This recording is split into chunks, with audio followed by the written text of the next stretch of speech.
kababayan dyan po sa lalawigan ng Laguna.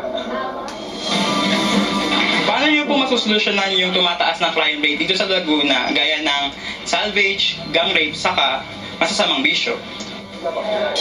Bakit po, Governor, hindi na po sa bagat? Well, hindi naman po sa pagmamayabang. Sa buong Calabarzon Region 4A area, Cavite, Laguna, Batangas, Rizal at Quezon, dahil sa tinatag kong Laguna Shield ER911, na itatag namin ang Oplan Angry Bird, Oplan Wildcat, Oplan Trojan Horse, Oplan Verde, at Oplan Checkmate.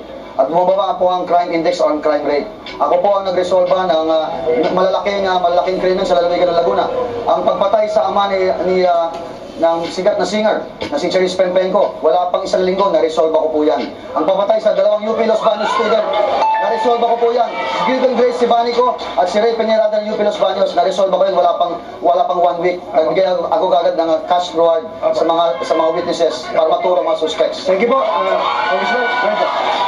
Ang pagkakaintindi ko po sa tanong ay paano magagawan o masusolusyonan. Tingin ko po sa punto pong ito, tayo po ay haharap sa halalan sa Mayo. Siguro po pinakamaganda rito bilang halimbawa na ang pamunuan ng lalawigan ng Laguna at pagtitiwala ay ibibigay sa sino man sa atin at ang ating mga kasamahan kung mga kandidato. Ako po ay pumapayag o humahamon na tayo po ay magpa-drug test o kasama po HIV. Isama po natin para po malaman ng taong bayan kung anong tao at ano po talaga ang haharapin o iboboto ng sambayan ng Laguna. Congressman, bet niyo po nabanggit yung drug test.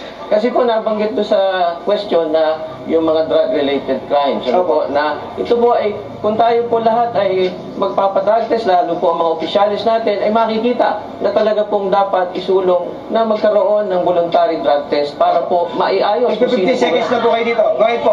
Ulit po kayo magpa-drug test. Ako, drug test, sinasabi ko niya, ako ako sa trabaho dahil 24 oras wala